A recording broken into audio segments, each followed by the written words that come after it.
34వ కీర్తన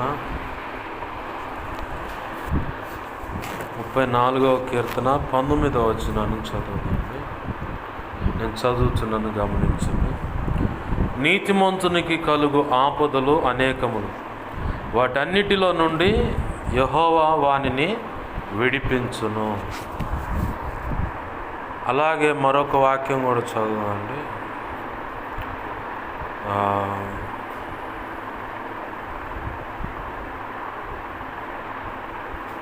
91వ కీర్తన 1వ వచనం 2వ వచనం. మహోన్నతుని చాటున నివసించువాడే సర్వశక్తుని నీడను విశ్రమించువాడు. ఆయనే నాకు ఆశ్రయము, నా కోట. నేను నమ్ముకొను నా దేవుడని నేను యెహోవాను గూర్చి చెప్పుచున్నాను. ఆమేన్. చిన్న మాట ప్రార్థన చేసుకోండి. ప్రేమగల మా కన్న తండ్రి యేసయ్యా, నీకు వందనాలు, కృతజ్ఞతాస్తుతులు. మా కన్న తండ్రి, నీ కృపతో దేవా, ఇదిగో తండ్రి, లేఖనాన్ని జ్ఞాపకం చేసుకోండి. లేఖనాన్ని విరవండి. లేఖనము చాటున మీరు దాచి ఉంచిన కూడి ఉన్న దేవా సమకూడిన బిడలకు, ఈ చిత్తంలో ఉన్న ప్రతి ఒక్కరికి, నాకు మాకు అందరికీ అవసరమైన నీ మాటలు, నీ శ్రేష్టమైన ఉపదేశాన్ని ఈ లేఖనమును దేవా, ఈ లేఖనాలను విరచి వాటి చాటు నుంచి బయటకు తెచ్చి నాతో మాతో అందరితో మీరు మాట్లాడండి అయ్యా. ఆ మాటలన్నీ నీ పక్షం వహించిన మీ దాసు నోట ఉంచి, మీ దాసు మీ నోటి బోరగా చేసి బలమైన వాక్శక్తినిచ్చి, ఆత్మ నడిపింపునిచ్చి, నీవే నాతో మాతో అందరితో సూటిగా తేటగా స్పష్టంగా మీరు మాట్లాడు.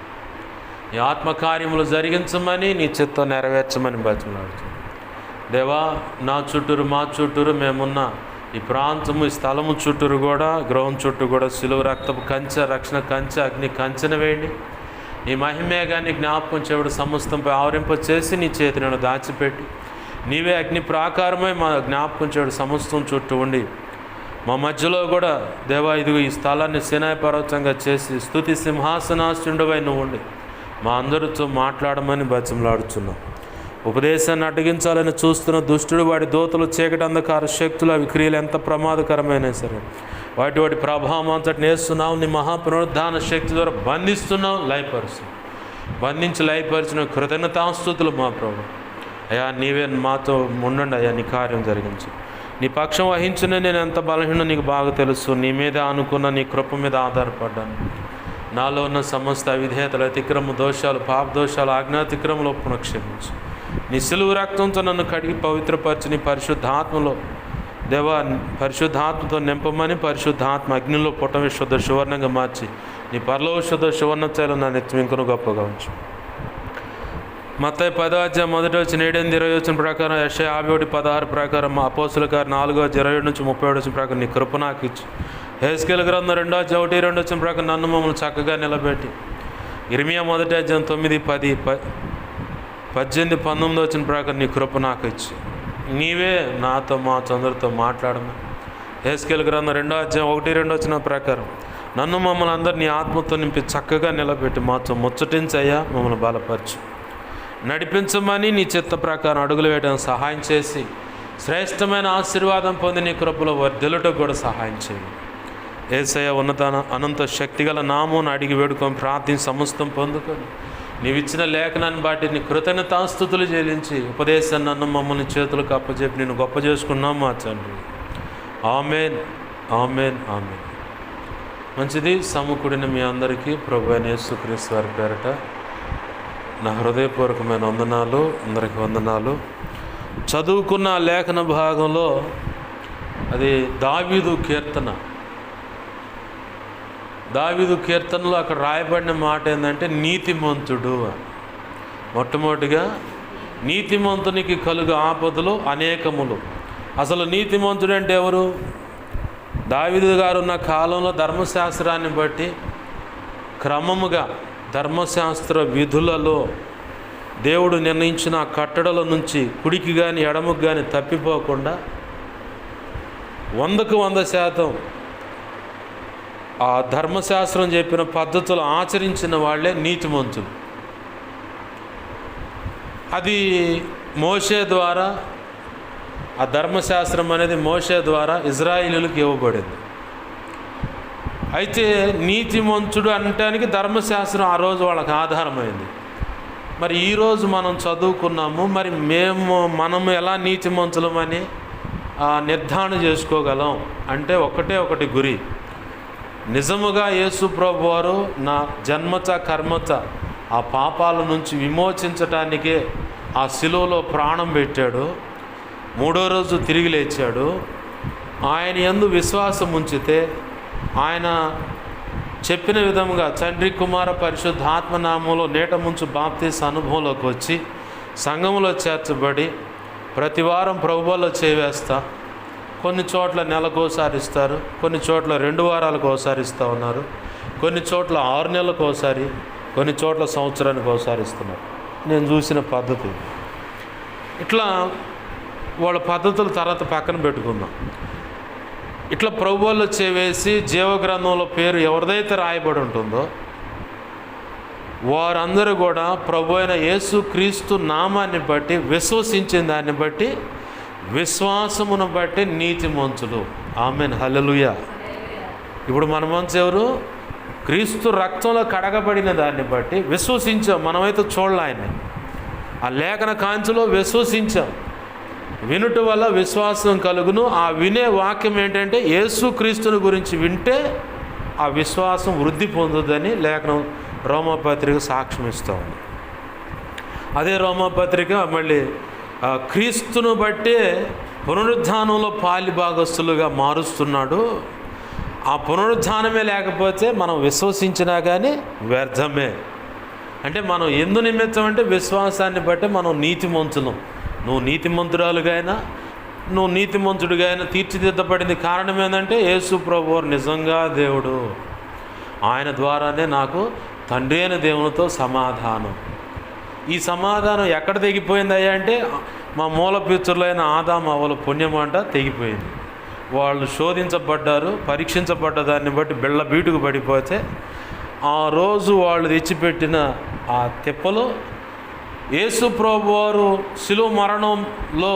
శిలువలో తన ప్రాణాన్ని పెట్టి మరణించి 3వ రోజు తిరిగి లేవటాన్ని బట్టి నాకు ఆయన రక్తాన్ని ఆశ్రయించిన దాన్ని బట్టి నాకు విడుదల దొరికింది. నేను నీతిమంతుడు.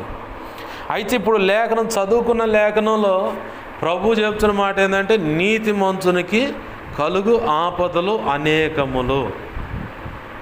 అంటే మాకు కూడా ఆపదలు ఉంటాయి అంటే ఉంటాయి. మనకు కనబడకుండా మనకున్న బద్ధశత్రువు ఎవరంటే సైతాను గాడు, వాడి దోతలు. అయితే వాడు నీవు ఎదిగిన ఆధ్యాత్మిక పరిపక్వతను బట్టి డైరెక్ట్గా వాడొచ్చి రంగప్రవేశం చేసి వాడు డీల్ చేసేవారు ఒక కోణం. అయితే పోలీసు వ్యవస్థలో home guard, station constable, station constable, writer, ASI, SI, CI, DSP, SP, ఇట్లా పై కేటగిరీలు ఎలా అయితే ఉన్నాయో అట్లనే సైతాన్ గాడి దగ్గర కూడా వాడి దగ్గర కొన్ని శక్తులు అంటే బలమైన వ్యక్తులు అంటే ఆత్మలు ఉన్నాయి, త్రోసివేయబడ్డ ఆత్మలు. అవి సైతాన్ గాడే వాళ్ళకి ఇచ్చాడు ఆ శక్తులు అనేవి. అయితే వాడు ఏం చేస్తాడంటే మొదటిగా ట్రయల్ పార్టీ వాడి దగ్గర ఉన్న దూతలను ప్రయోగిస్తాడు. వాటి వల్ల కాలేదనుకో ఇంకొకళ్ళ ప్రయత్నం చేస్తాడు. ప్రయత్నం చేస్తున్న దాన్ని బట్టి నువ్వేం నష్టపోవు. అది కూడా బాగా గుర్తుపెట్టుకోవాలి, నువ్వేం నష్టపోవు. దైవజనులు శాలేమన్న చెప్తా ఉంటే ఒక పొడుపు కథ లాంటిది అనమాట. సబ్జెక్ట్ అర్థం కావటానికి చెప్పాడు. అది పరిశుద్ధాత్మదేవుడు ఎందుకు గుర్తు చేస్తూ ఉన్నాడు. 3 ప్రార్థన చేస్తున్నారంట వరుసగా. ఒక యవనస్తుడేమో తన వాటికే తన జీవితం కోసం ప్రార్థన చేసుకుంటున్నాడు. అక్కడ ఒక అపవాదికి సంబంధించిన దూత పెట్టాడు. ఇంకొక వ్యక్తి ఏమో తన భార్య, తన బిడ్డలు, తన కుటుంబం కలిగినంతటి కోసం ప్రార్థన చేసుకుంటున్నారు. ఇక్కడ ఒక 4-5 దూతలను పెట్టాడు. 3వ వ్యక్తి కాడికి వచ్చేసరికి అపవాదికి సంబంధించిన సైన్యం మొత్తం ఆడుందంట. వాళ్ళల్లో ఒక దూత బయటకు వచ్చి సైతాన్తో మాట్లాడుతుందట, గురువుగారు నీకు బొత్తిగా తెలివితేటలు లేనట్టుంది, వాడి దగ్గర ఒకడిని పెట్టి వాడికి ఏం పని లేదు, నిద్రపోతాడు చూడు, వీడి దగ్గర ఈ కుటుంబం కోసం వీళ్ళ కోసం ప్రార్థన, వాళ్ళకు కూడా పని లేదు, వారికి శత్రువులు ఆడుకుంటున్నారు చూడు, ఏందయ్యా ఉన్న మొత్తాన్ని తెచ్చి ఏమ దగ్గర పెట్టి ఈ వ్యక్తి దగ్గర పెట్టావు ఏందయ్యా అంటే, అరే వాడేమో వాడికో వ్యక్తిగతంగా వాడి కోసం ప్రార్థన, వాడితో నాకు పెద్ద పని లేదు, ఇది ఈ రెండో వాడు అంటే వాడు కుటుంబం కోసం కాబట్టి తగ్గట్టుగానే కొంతమందిని పెట్టారు. ఉన్న సైన్యం మొత్తాన్ని తెచ్చాడు. ఎందుకు పెట్టానంటే ఈ వ్యక్తి మోకరిస్తే అక్కడ వాళ్ళ కుటుంబం వాళ్ళతో ఆగరు, ప్రపంచం మీద పడతారు ఇక ప్రార్థనలో. ఇది నా కోటలన్నీ కూల్చేస్తుంది, ఈ వ్యక్తి నా కోటలన్నీ కూల్చేసేది. అందుకే వాళ్ళతో పని లేదు, ఇక్కడే నాకు ఎక్కువ పని ఉందని మొత్తాన్ని నిలబెట్టాను. సైతానుగాడు కూడా మనల్ని ఎలాగైనా సరే దేవుడు నిర్ణయించిన శ్రేష్టమైన ఆశీర్వాదంలోకి అడుగు పెట్టకుండా వాడి ప్రయత్నాలు వాడు చేస్తాడు. ఇప్పుడు యోబు గ్రంథం 1వ అధ్యాయాన్ని గమనిస్తే యోబు సంగతి దేవునితో పరిచయం చేస్తుంది ఎవరు? సైతానుగాడే.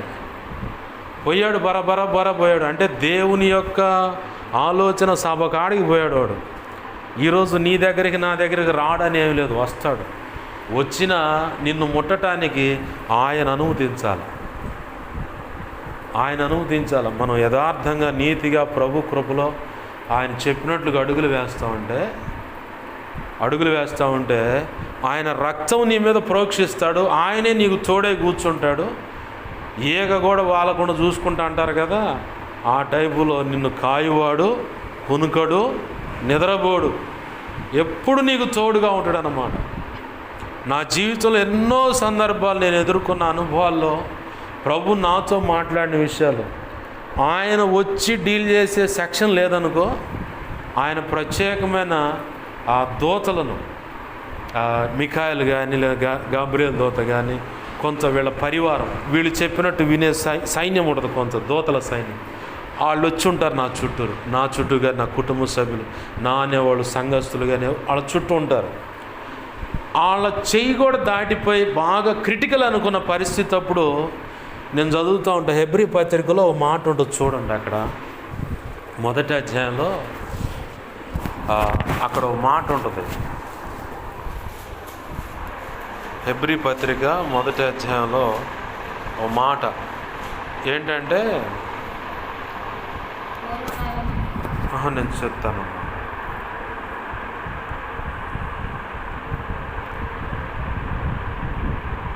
4వ వచనంలో ఒక మాట ఉంది.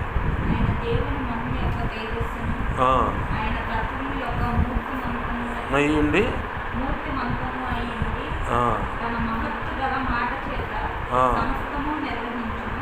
నిర్వహించు. అవును,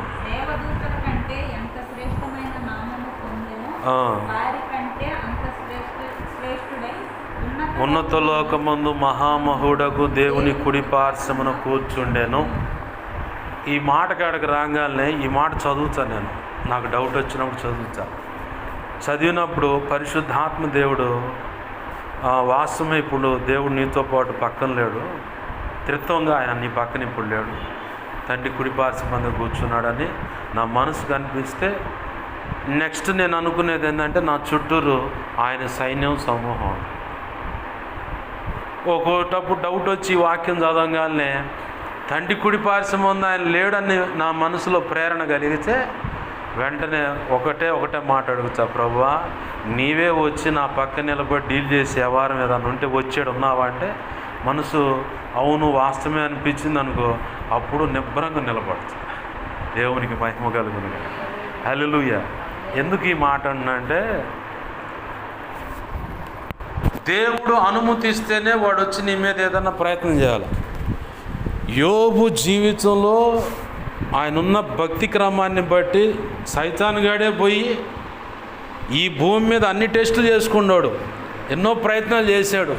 కానీ యోబు కానీ యోబు కలిగినంతటికి కానీ పిల్లలకు కానీ సమస్తానికి 3 రకాల కంచెలు ఉన్నాయి.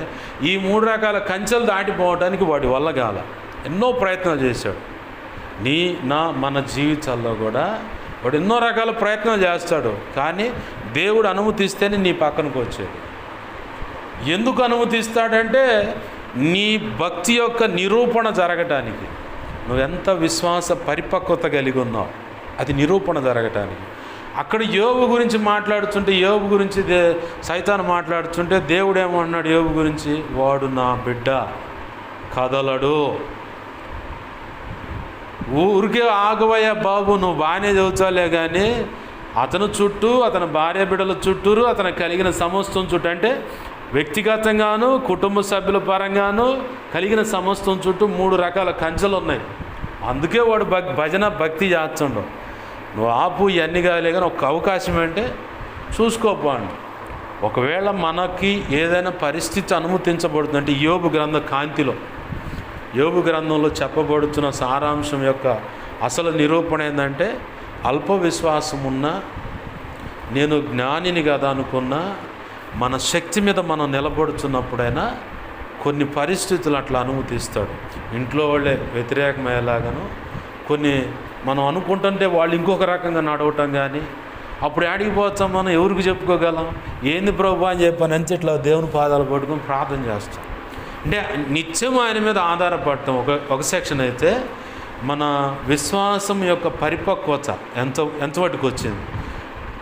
30%, 50%, 70%, 90, 99, 100 ఎంత దాకా ఉందన్నది పరీక్షించుకుంటాడు.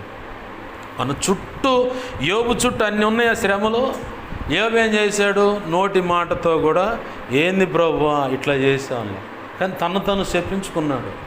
నేను పుట్టిన ఆ గడియ లేకపోతే బాగుండు, నేను పుట్టానని, మగపిల్లగాడే పుట్టాడని ఆ గర్భం ఇప్పుడు ప్రసవించే సమయంలో మంత్రసానులు ఉంటారు, వాళ్ళు ఈ కబురు మా అయ్యకు కానీ మా వాళ్ళకి కానీ చెప్పకుంటే బాగుండు అని అనుకున్నాడు. కానీ స్నేహితులు వచ్చి నువ్వే పాపం చేసావు, లేకపోతే ఇది అంత ఎందుకు వస్తుంది అన్నా కానీ తిరగబడలేదు. కానీ స్నేహితులు అడుగుతున్న మాటను బట్టి కానీ ఆయన నోట నుంచి వచ్చిన మాటలు ఏంటంటే నేను జ్ఞానవంతుణ్ణి అన్నాడు. తర్వాత దేవుడు అడుగుతున్నప్పుడేమో అతను శక్తి మీద అతను ఆధారపడ్డప్పుడు 42 అధ్యాయంలో కనపడుతుంది అన్నమాట. మట్టి పురుగు వంటి నేను నీకెదురుగు నేను మాట్లాడుతున్నాను ఏంది ప్రభు. అప్పుడు దాకా 38 అధ్యాయం కాడి నుంచి 42 అధ్యాయం దాకా ఈ దేవునితో వాదులాడుతూనే ఉంటాడు. అంటే తన శక్తి మీద తను నిలబడుతాను. 3వ అధ్యాయం కాడికి వచ్చేసరికి ఏదైతే వచ్చి పడుద్దు అనుకున్నానో అదే వచ్చి పడింది. అంటే అల్ప విశ్వాసం. ఈ మూడిటిని ఎరగొట్టి సైతాన్ని అనుమతించింది ఆయనే, నష్టపడేలాగా చేసింది ఆయనే, రోగాన్ని అనుమతించింది ఆయనే, చివరికి రోగాన్ని తీసేసింది ఆయనే, ఈయనలో ఉన్న 3 అవలక్షణాలను ఎరగొట్టింది ఆయనే, చివరికి 2 పాళ్ళ ఆశీర్వాదాన్ని కూడా ఇచ్చింది ఆయన. ఇక్కడ యోబు గ్రంథంలోంచి బాగా గుర్తు. యోబు గ్రంథం 1వ అధ్యాయంలో యోబు ఊజు దేశం అంతట్లో కూడా అతనంతటి యథార్థవంతుడు, నీతిపరుడు, దేవుని యందు భయభక్తులు గలవాడు ఎవడు లేడను. అంత దేవుడే సర్టిఫై చేస్తున్నాడు. అటువంటి వ్యక్తికే కొన్ని సమస్యలు వచ్చినాయి. ఇవాళ మన భక్తి జీవితం ఏ కోణంలో ఉంది? మొదటిగా క్రీస్తు రక్తాన్ని బట్టి మనం నీతిమంతులుగా పిలువబడుతున్నాం. నీతిమంతులుగా పిలువబడ్డప్పుడు మనకు కొన్ని ఆపదలు కలుగుతాయని లేఖనం చెప్తాం, సాక్ష్యం ఇస్తుంది. దాన్ని ఖచ్చితంగా మనం నమ్మాలి. మనం ఇప్పటికి కూడా ఆపదలు లేని ప్రపంచాన్ని చూడాలని కలలు కనకూడదు. ఒకవేళ ప్రభు చిత్తం ఒక సమయం వచ్చినప్పుడు దాన్ని తీసేస్తాడు. ఎందుకంటే దావీదు తన సొంత మామ చేత తరం పడ్డాడు. పిల్లనిచ్చిన మామే చంపటానికి తరిమాడు. చివరికి ఏమైంది? తన మామ తన కత్తి మీద పడే చచ్చాడు, కానీ దావీదుకి ఏం కాల.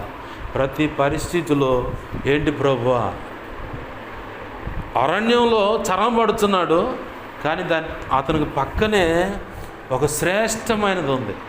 ఏందో చెప్పగలుగుతారా? దావీదు అరణ్యంలో చరం పడుతున్నా తన పక్కన ఒకటి మాత్రం బాగా పెట్టుకొని తిరిగాడు. జనాన్ని కాదు, భార్య బిడ్డలను కాదు, ఏంది ఎఫోదు అనే ఒక వస్త్రాన్ని. యాజకుడు ధరించి దేవుని సన్నిధిలోకి వెళ్ళి మోకరిస్తే అతను ధరించిన ఎఫోద్ అనే వస్త్రాన్ని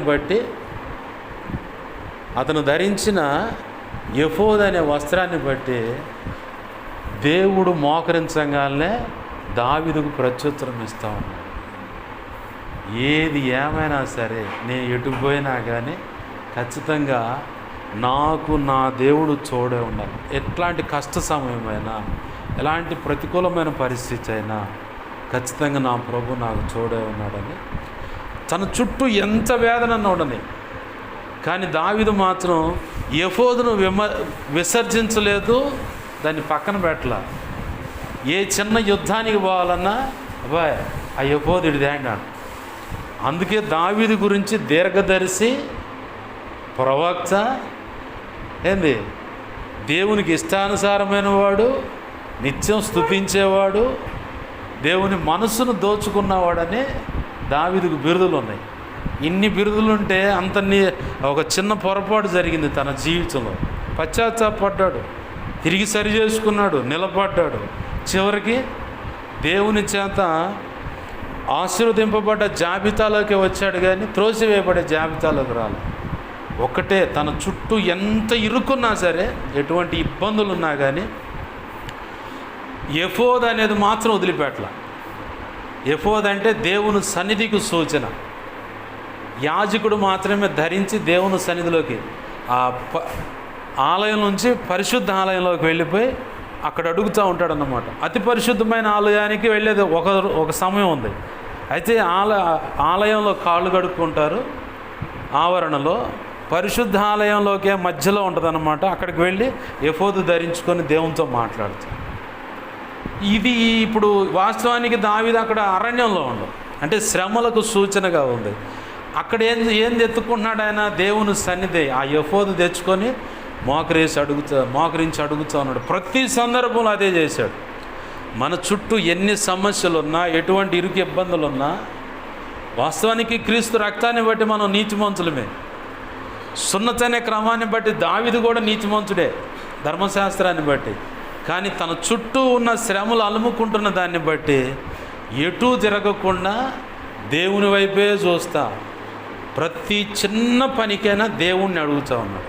ప్రతి చిన్న సమస్య కావచ్చు, అది పెద్ద సమస్య కావచ్చు, శత్రువు వచ్చి రంకెలేయచ్చు, రహస్యంగా ఏదన్నా చేయాలని చూడవచ్చు. ఎట్లాంటి పరిస్థితి అయినా సరే దావీదు మాత్రం ఎఫోదును మాత్రం వదిలిపెట్టలేదు. ఎఫోదును వదిలిపెట్టలేదు కాబట్టి దావీదు ఎక్కడికి పోయినా విజయాన్ని పొందాడు. కెయీలా పట్టణస్తులకు చాలా మేలు చేశాడని రాసి ఉంది బైబిల్ గ్రంథంలో. ఒక సందర్భం వచ్చి ఆ కెయీలా పట్టణంలో దావీదు ఇరుక్కుంటాడు, అడగపోయి దాక్కుంటాడు. అక్కడ దావీదుతో మంచిగా మాట్లాడుతూ కూడా దావీదు మీద కుట్ర చేశారు కెయీలా పట్టణస్తులు. డౌట్ వచ్చింది దావీదుకి, ఎక్కడో తేడా పడుతున్నాను ప్రభువా, ఈ కెయీలా పట్టణస్తులు సౌలు అనే రాజుకు నన్ను అప్పచెబుతారా? కృతజ్ఞత కలిగే ఉన్నారా? ఒకప్పుడు వీళ్ళని ఆపదలు ఆదుకున్నాను, ఒకప్పుడు అయ్యా అంటే సహాయపడ్డాను, మరి నాకున్న ఆపదను బట్టి వాళ్ళు నన్ను ఆదుకోగలుగుతారా? నాకు సమాధానం ఇవ్వు ప్రభు అని ఎఫోద్ ధరించి మొరపెడుతుంటే ప్రభు అన్నాడు, ఈ కెయీలా పట్టణస్తులు కృతజ్ఞత లేనివాడు, పొరపాటును కూడా ఇక్కడ ఉండమాక, నీకు ఎక్కడికైతే దాక్కోగలను, ఎక్కడికైతే వెళితే నేను సేఫ్గా ఉంటాను అనుకున్న కాడికి వెళ్ళిపో. ఎప్పుడు ఆ మాట దేవుడు చెప్తానే ఉన్నాడు. ఈ కెయీలా పట్టణస్తులు ఏం చేశారంటే తలుపు గడియలు బిగిచ్చేశారు. ఇక ఆ మెయిన్ ద్వారం తీస్తేనే దావీదు బయటికి పోవాలి, దావీదుతో పాటు ఉన్న అనుచరులు కూడా బయటికి వెళ్ళాలి. వీళ్ళు అది మూసేసి సౌలుకు కబురు పెట్టారు, దొరికాడు, ఎన్నాళ్ళ నుంచి ఎతుకుతున్నావు, దావీదు దొరికాడు, రావయ్యా బాబు అని. పరిగెత్తుకుంటూ వచ్చాడు. దావీదుకు అర్థమైపోయింది వీళ్ళు నన్ను పట్టిస్తారని.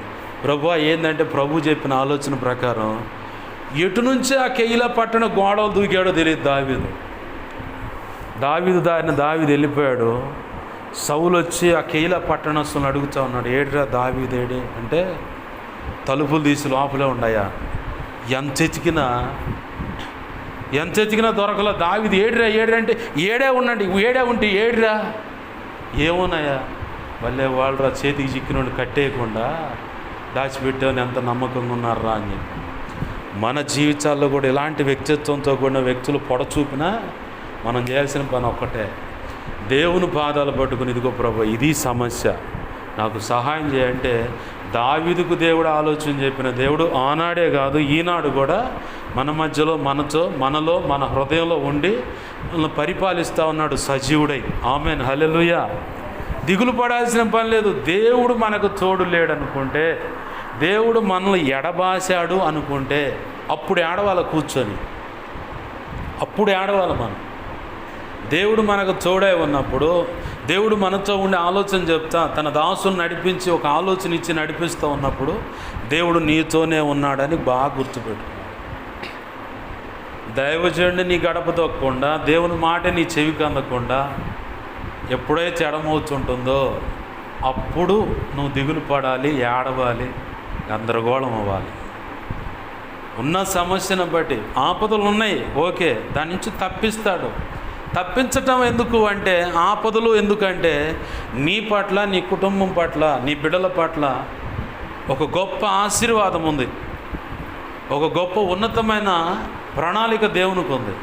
ఆ ఉన్నతమైన ఆశీర్వాదం నువ్వు అనుభవించకుండా, దేవుని అనుకున్న ఆ ఉన్నతమైన ప్రణాళిక మీ జీవితాల కుటుంబంలో నెరవేర్చబడకుండా ఎట్లయినా సరే సైతాను వాడి దోతలు వాడు లేదా వాడి దోతల చేత వెరిపించబడుతున్న వ్యక్తులు వేసే కుట్రలో అది కనబడదు, సామాన్యంగా అర్థం కాదు. ఎంత ప్రేమ ఉంటుందంటే అంత కఠినము, క్రూరత్వం లోపల ఉంటుంది. నేను రుచి చూశాను కాబట్టి చెబుతున్నా, నేను రుచి చూశాను. అసలు అంత ప్రేమ ఉండి, అంత ప్రేమ కలిగిన వ్యక్తి ఎంత కఠినంగా మారతారా? అసలు నా మతికి అందనటువంటి పరిస్థితి నేను కొందరు వ్యక్తుల జీవితాలను చూసినప్పుడు, వాళ్ళు నాతో నడిచి వాళ్ళు వ్యవహరించిన తీరును చూసినప్పుడు నమ్మా. తర్వాత నిద్ర మేలుకున్నామంట చూడండి, అట్లా మేలుకొని తేరుకున్న తర్వాత అసలు రంగు బయటకు వచ్చింది. అసలు రంగు బయటకు రాగానే ఇప్పుడు వాళ్ళు నా ముందుకు వచ్చేసరికి తలదించుకుంటున్నారు. ఎందుకంటే ఎంతో నమ్మించి మోసం చేశాం, మోసపోయినందుకు నేనే నష్టపోలా. ఇప్పుడు అవతల వ్యక్తి తలదించుకున్నాడు సిగ్గుతో, ఇంకొకసారి రాగలుగుతారు నా దగ్గరికి, ఇంకోటి ఏదన్నా అడగగలుగుతారా? అడగలేరు. ఇప్పుడు నిన్ను ఎందుకు సైతానుగాడు ఇలా చేయాలనుకున్నాడంటే, శ్రేష్టమైన ఆశీర్వాదము, దేవుని శ్రేష్ట ప్రణాళిక ఉంది. అది నెరవేర్చబడకుండాలంటే ఏదో ఒక రకమైన ఇరుకు ఇబ్బందిని తెచ్చి దేవుని మీద సణిగేలాగా నిన్ను చేయాలి. ఐగుప్తులో ఉన్నప్పుడేమో ప్రభువా ఈ శ్రమలు తట్టుకోలేకపోతున్నాం, మా పితృడైన అబ్రహాముకు చెప్పావు కదా, 400 సంవత్సరాల తర్వాత మేము నిన్ను బయటకు తీసుకొస్తానని చెప్పావు కదా, ఆ మాట గుర్తు చేసుకొని మొరపెట్టారు. వాళ్ళ మూలుగులు ఎక్కడికి వినపడ్డాయంట? పరమందు దేవుని సన్నిధి వినపడ్డాయి. సరే అని చెప్పని మోషేని సరిచేసి దేవుడు బట్టకొచ్చి నడిపించాడు. 10 అద్భుతాలు చేశాడు ఐగుప్తులో. ఎర్ర సముద్రాన్ని చీల్చాడు. తరుముకుంటూ వస్తున్న శత్రువులని వాళ్ళతో అప్పటిదాకా ముందరుండి నడిపించిన ఆయన మళ్ళీ వెనకపార్శ్వంగా వెళ్ళిపోయి అగ్నిస్తంభంగా నిలబడి తరుముతున్న ఫరో సైన్యంతో పోరాడాడు. దేవుడే పోరాడితే వాళ్ళ రథ చక్రాలు ఊడిపట్టిన బహు కష్టతరంగా రథాలు చోలారంట, యుద్ధం సలిపారు, కానీ జయం పొందల. ఇజ్రాయేల్ ప్రజలు సేఫ్గా ఎండిన భూమి మీద నడిచారు. ఆ ఎర్ర సముద్రం మధ్యలో పాయలైన ఆ ప్రాంతంలో ఆ దరికి పోగానే ప్రభు వెంటనే అవకాశం ఇచ్చాడు ఫరో సైన్యానికి. నడి మధ్య సముద్రానికి పోగానే అటు ఇటు ద్వారాలు మూసేశాడు. ఏడున్నారు వాళ్ళు?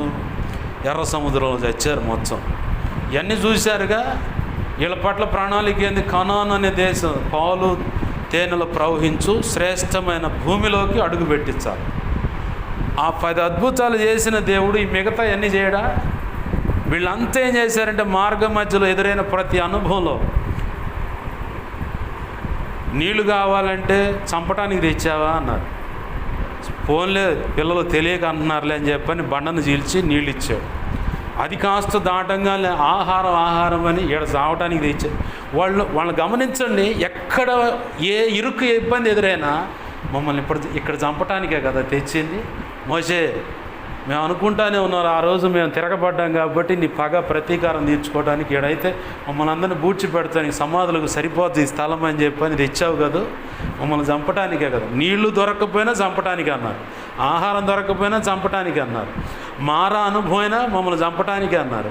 తర్వాత రాజులు ఎదురొచ్చిన శత్రువు ఎదురొచ్చి చంపటానికి వస్తుంటే మమ్మల్ని చంపటానికి వాళ్ళ చేతిలో పడటానికే కదా అన్నారు. ఇటు మోషే మీద తిరగబడతాను ఈ మాటలు అన్నారు, మళ్ళీ దేవుని మీద కూడా ఇదే మాట్లాడారు. సణుగులు ఈని చేదరు పుట్టి మస్సా దినమందు మీ పితరులు నా మీద తిరుగుబాటు చేశారు, హృదయాలు కఠినపరుచుకొని. అయితే మీ హృదయాలు అలాగ కఠినపరచుకొనకుడి. వాళ్ళతో 40 సంవత్సరాలు విసిగిపోయి ఇక నా విశ్రాంతిలోకి వీళ్ళు రారు అనుకున్నాను. వాస్తవానికి దేవుడు అనుకున్న ఆశీర్వాదం ఏది? పాలు తేనెలు ప్రవహించు దేశంలోకి వీళ్ళ దేశం పోవాలి, అక్కడ స్వాస్థ్యాలు పంచివ్వాలి. ఈరోజు మనం అనుకునే ఇప్పుడున్న భౌతిక ప్రపంచంలో భూమి మీద శాశ్వతమైన ఆశీర్వాదం ఉంది, నిత్యత్వంలో కూడా శాశ్వతమైన ఆశీర్వాదం ఉంది. అక్కడ స్వాస్థ్యాలు పంచటం అనేది ఉంది. ఎందుకంటే 5 తలాంతులు 2 తలాంతులు 1 తలాంతుడికి ఏం చెప్పాడు దేవుడు? 5కి 5 సంపాదిస్తే బడా మంచి దాసుడా 10 పట్టణాల మీద అధికారి అయి ఉండమా. అక్కడ పంచాడా లేదా? అట్లనే నివాస స్థలాలు అక్కడ ఉన్నాయి అన్నాడు. అట్లనే కూడా చేసుకున్న దాన్ని ఇక్కడ భూమి మీద మనం ఆయన కోసం ప్రయాసపడిన దాన్ని బట్టి కూడా ప్రతిఫలం ఉంటుంది. ఇంత గొప్ప శ్రేష్టమైన ఆశీర్వాదం ఎన్ని కోట్లు పోస్తే వస్తుందో మనకి? రాదు కదా. దీన్ని ఎలా అయినా దొంగిలించాలని దావీదు జీవితంలో దేవుడు నిర్ణయించిన ఆశీర్వాదం ఏంది? యోధా గోత్రంలో నుంచి యేసు ప్రభు వారు వచ్చి ఆ సింహాసనం మీద కూర్చోవాలన్నది శ్రేష్టమైన ప్రణాళిక. దానికి ఎవరిని వాడుకోండు? దావీదునే. దావీదుకు అవతల కానీ యువతల కానీ మధ్యలో ఎవరున్నారు? ఎటువంటి వ్యక్తిత్వం కలిగిన వ్యక్తులు ఉన్నారు? లోతు కుమార్తె ద్వారా వచ్చిన మోయాబు సంతానం నుంచి రూతు ఉంది, ఒక ఆమె శపించబడి సంతానం. అలాగనే రహబ్ అనే వేశ్య కూడా ఉంది అదే వరుసలో. వీళ్ళు మంచోళ్ళా? యోధా మంచోడా? యోధా కొడుకులు ఏం చేశారు? ఒక అమ్మాయి భర్త చనిపోతే మరిది ధర్మం జరిగించాల్సి ఉంటే వాడు తప్పుడు పనులు చేస్తే ఇద్దరు చచ్చారు, దేవుడే మొచ్చాడు. తర్వాత యోధా ఏమన్నాడంటే ఆ కోడలు అడిగింది, ఇది పరిస్థితి అంటే అమ్మ కొద్దిగా ఓపిక పట్టమ్మా. తర్వాత కొడుకు పుట్టినా కానీ ఆ కొడుకుని ఆమెకిచ్చి చేయలేదు కాబట్టి ఆమె ఏం చేసింది? వేశ్య వేషం వేసుకొని తన మామ ఆ దారిగా వస్తూ ఉన్నాడని చెప్పని ఆడ కూర్చొని మొహం కనపడకుండా ఆమె అతనితో కలిసిన దాన్ని బట్టి గర్భం దాల్చానని రుజువులు కూడా చూపించింది. వాస్తవానికి మాట తప్పినోడు యోధా. యాకోబు సంతానంలో యోధా అనేవాడు మాట తప్పినోడు, దేవునికి నచ్చనోడు. ఆ గోత్రము శపించబడింది. అక్కడి నుంచే ఆశీర్వాదాన్ని తీసుకొచ్చిండు దేవుడు. దేవునికి మహిమ కలుగునుగా. హల్లెలూయా. మనం ఒకవేళ ఇరుకు ఇబ్బంది అనుకుంటాం, కానీ దావీదును తీసుకొచ్చి చరిత్రలో కనపడేలాగా చేయాలని ఆ సింహాసనానికి నిలబెట్టాలని చెప్పని దేవుడు ప్రయత్నం చేస్తుంటే సైతాను గడు ఎవరిని పెట్టాడు? సొంత మామను పెట్టిండు. మరి ఇరుగు పొరుగు వాళ్ళు మళ్ళీ జాలి దయా గుణం కలిగే ఉన్నారు, కానీ సొంత మామ మాత్రం కఠినంగా చరవటం మొదలుపెట్టాడు. బాగా గుర్తుపెట్టుకోవాలి, దేవుడు నిర్ణయించిన ఆశీర్వాదం దాన్ని ఎలాగైనా జడగొట్టాలని బాగా గుర్తుపెట్టుకోమ్మా. కడుపును పుట్టిన బిడ్డల విషయంలో దిగులు పడాల్సిన పని లేదు. దేవుడు నిర్ణయించిన ఆశీర్వాదం శ్రేష్టమైనది. ఆలస్యమైన అమృతాన్నే అనుభవిస్తారు. దావీదు తన దేవుడు అనుకున్న కోణంలో పట్టకురావాలని ప్రయత్నం చేస్తూనే సైతానుగాడు ప్రయత్నం జరుగుతున్నా కానీ దేవుడు దావీదుని ఆ శత్రువుకు అందకుండా చేశాడు. కారణం, దావీదు ఎప్పుడు తన దేవుని సన్నిధిని దగ్గరగా ఉంచుకున్నాడు, దేవునికి దగ్గరగా ఉన్నాడు. ఓ సమయంలో తన వాళ్ళే రాళ్ళు తీసుకొని నమ్మకంగా వచ్చారు 600 మంది. వాళ్ళంతా కలిసి రాళ్ళు రువ్వటానికి సిద్ధపడ్డారు. ఈడి వాళ్ళేరా మనకింత నష్టం, చంపుదామని చెప్పారు. అయినా సరే దావీదు మళ్ళీ అక్కడ రాసి ఉంటుంది, ఎఫోదు తేండయ్యా అంటాడు. ఎఫోదు ధరించుకొని దావీదు తన దేవుణ్ణి బట్టి ధైర్యము తెచ్చుకొని, ప్రభువా మా అన్నీ దోచుకొని పోతున్నారు, వాళ్ళ తరి మీదనా వాళ్ళు దొరుకుతారంటే దొరుకుతారు ఖచ్చితంగా. ఈరోజు దేవుడు నీతో మాట్లాడుతుంది. కోల్పోయిన సంతోషమైన, ఆశీర్వాదమైన, నెమ్మది, సమాధానమైన ప్రభు పాదాలు పట్టుకొని పెనుగులాడు. ఖచ్చితంగా కోల్పోయిన దానికంటే 2 రెట్లు గొప్ప ఆశీర్వాదం, సంతోషం, సమాధానం, సఖ్యత, ఆదరణ, నెమ్మది, ఏంది ప్రేమ, ఆప్యాయత, అనురాగాలు నువ్వు ఖచ్చితంగా రుచి చూస్తావు. ఆమేన్, హల్లెలూయా. దిగులు పడాల్సిన పని లేదు. బాగానే ఉంది భాష గారు, ఇదంతా సమస్య ఇంకా రేగుతుందంటే బాగా గుర్తుపెట్టుకోండి. మార్కు సువార్త 9వ అధ్యాయంలో మాట ఉంది. చెవిటితైన మోగ దెయ్యం పట్టిన ఒక యవనస్తుడిని యేసుప్రభు వారి దగ్గరకు తెచ్చారు. వాస్తవానికి వాళ్ళు వెళ్ళాల్సింది యేసుప్రభు వారి దగ్గరికి. కానీ వీళ్ళు ఏం చేశారంటే, ప్రభువారు కొండెక్కి ప్రార్థన చేస్తూ ఉంటే కింద దిగువలో 12 మంది అపోస్తులు ఉంటే వాళ్ళ దగ్గరకు తీసుకెళ్ళారు. వీళ్ళ వల్ల ఏమన్నా అయిద్దా అని ట్రై చేస్తే వాళ్ళ వల్ల కాల. ఈ లోపల ప్రభు దిగొస్తా ఉన్నాడు. ప్రభు దిగి రాగానే నీ వల్ల ఏమన్నా అయిద్దా, నీ వల్ల ఏమన్నా అయిద్దా, నువ్వు నమ్ముతున్నావా? నేను నమ్ముతున్నా. అయితే అయిద్దా? మరి నీ శిష్యుల వల్ల కాలేదుగా, నువ్వు నమ్ముకోలేదా? నమ్ముతాను, కానీ నా నమ్మిక తొలగిపోకున్నట్లుగా నాకు కార్యం చేయాలి. యేసుప్రభు వారే గద్దిస్తే ఆ వ్యక్తిని పట్టిన దురాత్మ విలవిలలాడించి వదిలిపోయింది.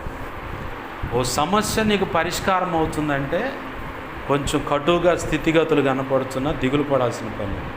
ఖచ్చితంగా నా ప్రభు జోక్యం చేసుకొని ఉన్నాడు దాన్ని. ఆమేన్, హల్లెలూయా. నీతిమంతులు కలుగు ఆపదలు అనేకమే, కానీ వాటన్నిటి నుంచి ఎవరు తప్పించారు? మనుషులా? కాదు. బంధువులు కాదు, భార్య కాదు, భర్త కాదు, తల్లి కాదు, తండ్రి కాదు, అన్న కాదు, తమ్ముడు, ఎవ్వరు కాదు, దేవుడే. ఆమేన్, హల్లెలూయా. ధైర్యం తెచ్చుకోండి, ప్రభు పాదాలు పట్టుకొని ప్రార్థన చేద్దాం. మార్కు సువార్త 9వ అధ్యాయంలో చెప్పిన ఒక మాట ఉంది. అక్కడ శిష్యులు అడుగుతారు, అయ్యా మేము ఎందుకని వాటిని వదిలించలేకపోయామంటే ఇది ప్రార్థన వల్లనే అన్నారు. వ్యక్తిగత ప్రార్థన, విజ్ఞాపన అయినా అన్నిటికంటే ఇంకా ప్రాముఖ్యమైనది ఉపవాస ప్రార్థన. దానివల్ల సమస్యకు పరిష్కారం దొరుకుతుంది. ప్రార్థన చేద్దాం. ఖచ్చితంగా నా ప్రభు ఆశీర్వదిస్తాడు. ప్రార్థన. ప్రేమగల మా కన్న తండ్రి యేసయ్యా, నీకు వందనాలు, కృతజ్ఞతాస్తుతులు. మా కన్న తండ్రి, విన్న మాటలు వ్యర్థమైపోకుండా ప్రతి దిగో తండ్రి బిడ్డల హృదయాలు పదిలపరచండి. అనేక పర్యాలు నెమరేసి నిన్ను మాయంపరచడానికి కూడా కృప పంపించు అయ్యా. అన్ని విధాలు, అన్ని విషయాలు తోడుండి నడిపించి నీ కార్యము జరిగించమని. ఈ మాటలను బట్టి ఎంతమంది నీ పాదాలు పట్టుకొని కన్నీరు విడుస్తున్నారు, వారందరి జీవితాలు నీ గొప్ప అద్భుత కార్యాలు జరిగించు. ఈరోజు అయా 3 జీవితాలు మా ఎదుట పెడుతున్నావు ప్రభువా.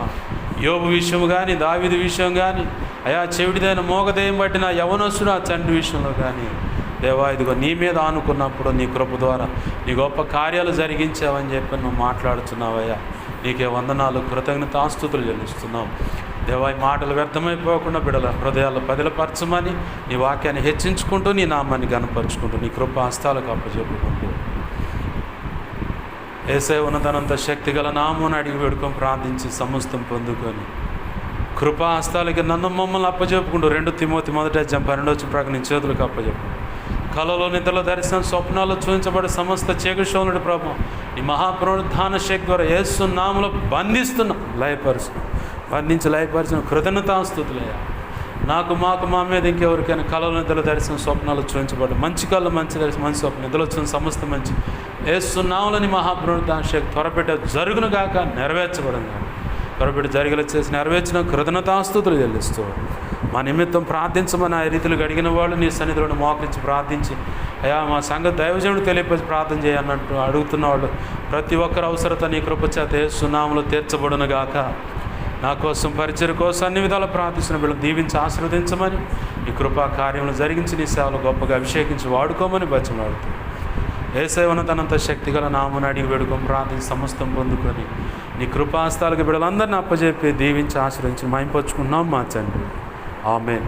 ఇప్పుడు మన తండ్రి అయిన దేవుని ప్రేమయు, ఆయన ప్రియకుమారుడైన యేసుక్రీస్తు వారి కృపయు, పరిశుద్ధాత్మ దేవుని అన్యోన్య సహాయ సహవాసము సమకూడిన ప్రార్థనలు ఏకీపిస్తున్నాయి. ముందు ఏకీపించబోతున్నా. అలాగే నీ ప్రాంతంలో సంఘ బిడ్డలకును, అలాగే సార్వత్రిక సంఘంలో ఉన్న సకల పరిశుద్ధులకును నిత్యత్వము చేరు పర్యంత వరకు సదాకాలము చూడే ఉండి నడిపించునుగాక.